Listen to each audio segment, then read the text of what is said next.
क्या आपको franchise agreement बनाने में हेल्प चाहिए?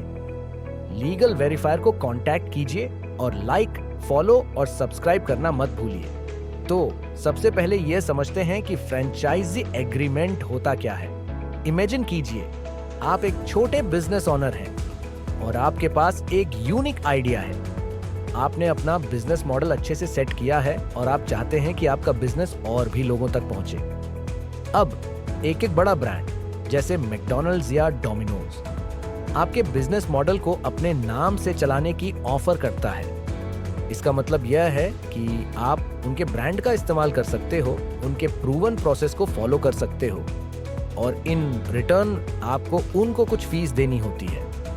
अब यह जो एग्रीमेंट होता है उसे हम फ्रैंचाइजी एग्रीमेंट कहते हैं। ये एक लीगल डॉक्यूमेंट है जिसमें दोनों पार्टियां, जो फ्रैंचाइजर है जो ब्रांड दे रहा है और फ्रैंचाइजी है जो ब्रांड का इस्तेमाल करेगा, अपने रोल्स और रिस्पॉन्सिबिलिटीज को डिफाइन करते हैं। ये एग्रीमेंट सब कुछ क्लियरली लिखता है ताकि दोनों को पता हो कि किसकी क्या जिम्मेदारी है, क्या टर्म्स हैं और कैसे काम करना है।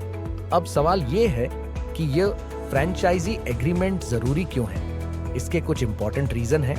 Brand protection. जब आप किसी बड़े ब्रांड को फ्रैंचाइजी कर रहे होते हैं तो उनका ब्रांड वैल्यू उनके लिए बहुत इंपॉर्टेंट होता है।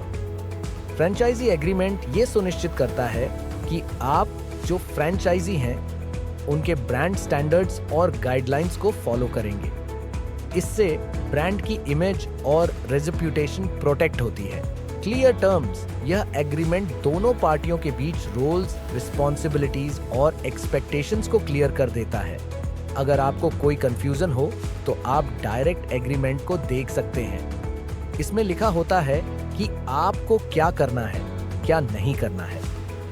Legal clarity. फ्रैंचाइजी एग्रीमेंट एक लीगल फ्रेमवर्क प्रोवाइड करता है। अगर कभी किसी तरह का डिस्प्यूट हो जाए तो एग्रीमेंट के टर्म्स के बेसिस पर आप उसे सॉल्व कर सकते हो। यह दोनों पार्टियों के लिए एक सिक्योरिटी का काम करता है। Financial arrangements. जब आप फ्रैंचाइजी लेते हो तो आपको कुछ फीस और रॉयल्टीज पे करनी होती है। यह एग्रीमेंट यह डिटेल्स दे देता है कि आपको कितना पैसा देना होगा, किस तरह से पेमेंट होगी और किस वक्त देना होगा। इससे फाइनेंशियल मिसअंडरस्टैंडिंग से बचा जा सकता है। Intellectual property protection. जो भी ब्रांड ट्रेडमार्क्स, लोगोस और प्रोप्राइटरी इंफॉर्मेशन होती है वो फ्रैंचाइजी एग्रीमेंट के थ्रू प्रोटेक्ट की जाती है।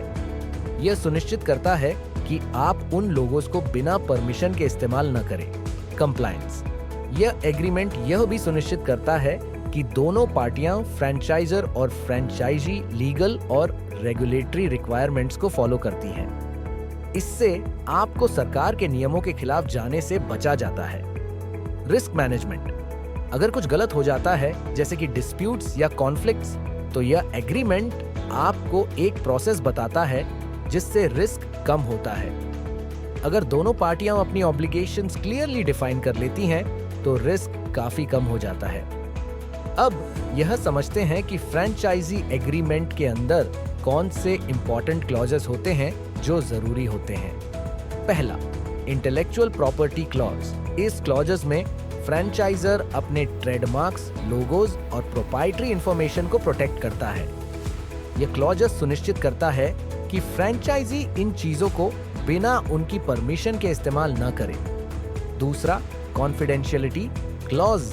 यह क्लॉज यह कहता है कि फ्रैंचाइजी को फ्रैंचाइजर की सेंसिटिव इंफॉर्मेशन को सीक्रेट रखना होगा, जैसे कि बिजनेस स्ट्रेटजीज या रेसिपीज जो उनके ब्रांड के लिए यूनिक हैं। अगर किसी फ्रैंचाइजी ने इन चीजों को लीक किया तो उससे लीगल कंसीक्वेंसेस हो सकते हैं। तीसरा, राइट्स एंड ऑब्लिगेशंस। इस क्लॉज में दोनों पार्टियों के राइट्स और ऑब्लिगेशंस क्लियरली डिफाइन होते हैं। उदाहरण के लिए, फ्रैंचाइजर का राइट है कि वो आपको ट्रेनिंग दे सकते हैं और आपका ऑब्लिगेशन है कि आप उनका ब्रांड स्टैंडर्ड फॉलो करें। चौथा, कंसिडरेशन। इसमें यह मेंशन होता है कि फ्रैंचाइजी को फ्रैंचाइजर को कितनी फीस देनी है और कैसे पेमेंट होगी। यह पेमेंट यूजुअली एक अपफ्रंट फीस और रॉयल्टीज के फॉर्म में होती है। पांचवा, term and termination. Her agreement का एक टर्म होता है जिसमें यह डिफाइन होता है कि फ्रेंचाइजी एग्रीमेंट कितनी देर के लिए वैलिड होगा। इस क्लॉज में टर्मिनेशन कंडीशंस भी इंक्लूड होती हैं। जैसे अगर कोई पार्टी एग्रीमेंट की टर्म्स को फॉलो नहीं करती तो एग्रीमेंट टर्मिनेट हो सकता है। छठा, डिस्प्यूट रेजोल्यूशन। कभी कभी कुछ डिस्प्यूट्स हो सकते हैं। इस क्लॉजेस में एक प्रोसेस दिया जाता है जिसमें यह बताया जाता है कि अगर किसी को डिसएग्रीमेंट होता है तो उसे सॉल्व कैसे किया जाएगा, जैसे मीडिएशन या आर्बिट्रेशन। सातवां, टेरिटरी ऑफ ऑपरेशन। यह क्लॉज यह डिफाइन करता है कि फ्रेंचाइजी किस जियोग्राफिक एरिया में अपना बिजनेस चला सकता है। इससे यह सुनिश्चित होता है कि एक फ्रेंचाइजी दूसरे फ्रेंचाइजी की कंपटीशन में नहीं आता। आठवां, सपोर्ट स्ट्रक्चर। इस क्लॉज में यह बोलिए जाता है कि फ्रेंचाइजर अपने फ्रेंचाइजी को किस टाइप का सपोर्ट देगा, जैसे ट्रेनिंग, मार्केटिंग असिस्टेंस और ऑन ऑपरेशन सपोर्ट। यह फ्रेंचाइजी को अपने बिजनेस को सक्सेसफुली चलाने में मदद करता है। क्या आपको फ्रेंचाइजी एग्रीमेंट बनाने में हेल्प चाहिए? लीगल वेरीफायर को कांटेक्ट कीजिए और लाइक, फॉलो और सब्सक्राइब करना मत भूलिए।